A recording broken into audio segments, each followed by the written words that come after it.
जो लोग राधा के अस्तित्व को नहीं मानते, उन्हें पूर्ण अवतार नहीं मानते, वो बहुत बड़ा पाप कर रहे हैं। नारद पंच रात्र में कहा गया है कि राधा गोकुलेश्वरी है, जो सहज प्रेम की पूर्ण अवतार है और महाभाव की प्राप्ति है।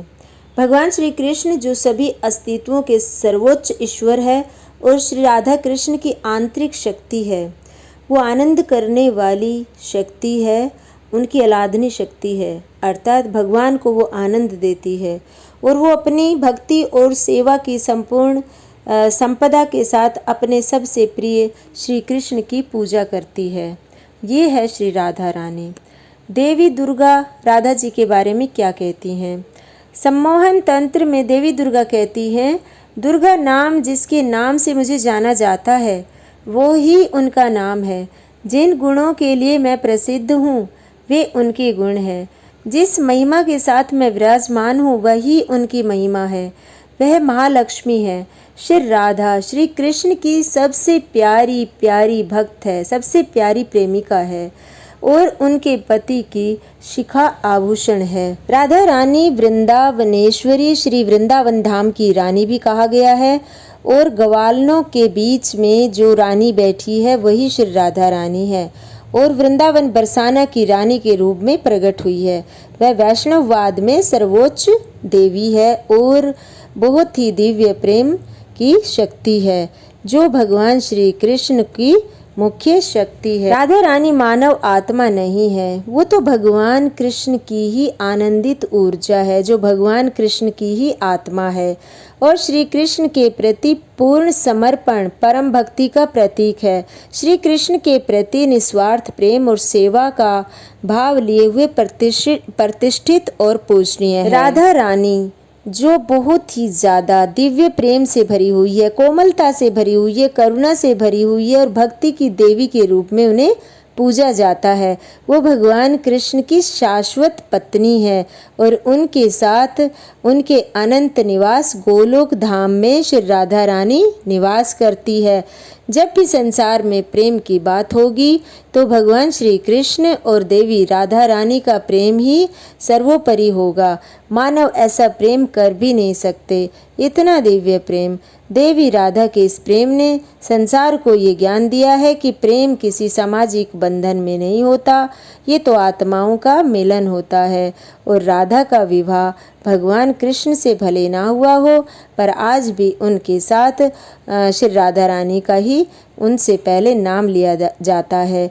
मंदिरों में उनकी मूर्तियाँ एक साथ रखी जाती है, उनकी पूजा एक साथ की जाती है। देवी राधा भगवान कृष्ण की अलादनी शक्ति है। ब्रह्म वैवर्त पुराण और गर्ग संहिता के अनुसार राधा और कृष्ण का विवाह भगवान ब्रह्मा की उपस्थिति में वृंदावन के पास भांडीर वन नामक एक जंगल में हुआ था और राधा कृष्ण के प्रति प्रेम की भावना का प्रतिनिधित्व करती है। कृष्ण पर केंद्रित वैष्णववाद की कुछ भक्ति परंपराओं में राधा कृष्ण के प्रति प्रेम की भावना का प्रतिनिधित्व करती है और भगवान कृष्ण और श्री राधा रानी एक ही आत्मा है। और राधा ने कृष्ण से पूछा कि वो उनसे शादी क्यों नहीं कर सकते, तो कृष्ण भगवान की आत्मा ने जवाब दिया कि शादी तो दो आत्माओं का मिलन है राधे, आप और मैं तो एक ही आत्मा है, मैं अपनी आत्मा से कैसे विवाह कर सकता हूँ। और यही कई हिंदू ग्रंथों में भी इन्हीं परिस्थितियों के बारे में बताया गया है।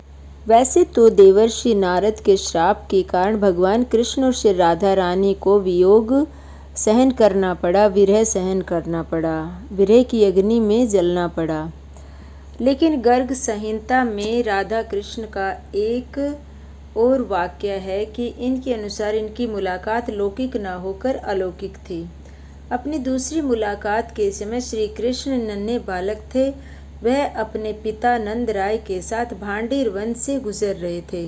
उस समय नंद राय जी के सामने अचानक एक ज्योति प्रकट हुई, जो देवी राधा के रूप में दृश्य हो गई।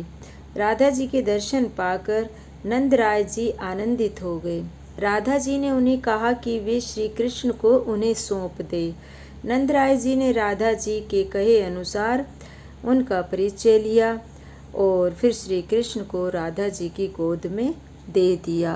राधा जी के पास जाने के बाद श्री कृष्ण ने बाल रूप त्याग दिया और किशोर बन गए। तब ब्रह्मा जी उपस्थित हुए और उन्होंने श्री कृष्ण का विवाह राधा जी से करवा दिया। कुछ समय राधा और कृष्ण एक साथ इसी वन में रहे। फिर राधा जी ने कृष्ण को उनके बाल रूप में नंद जी को सौंप दिया और कहा जाता है कि इसके बाद श्री कृष्ण तथा राधा जी का लौकिक मुलाकात होती रही। उनकी लौकिक मुलाकात संकेत नाम की जगह पर हुई। बरसाना को राधा जी की जन्मस्थली माना जाता है। ये नंदगांव से 4 मील की दूरी पर बसा है। इन दोनों गांव के बीच में एक गांव है जिसे संकेत कहा जाता है। राधा कृष्ण की लौकिक मुलाकात के साथ साथ इसी स्थान से ही इनके प्रेम की शुरुआत हुई और श्री राधा रानी और भगवान कृष्ण पूर्ण हुए और वो दोनों ही एक ही आत्मा थे और एक हो गए। बोलो जय श्री राधे, जय श्री राधे, जय श्री कृष्ण, जय श्री राधे कृष्ण।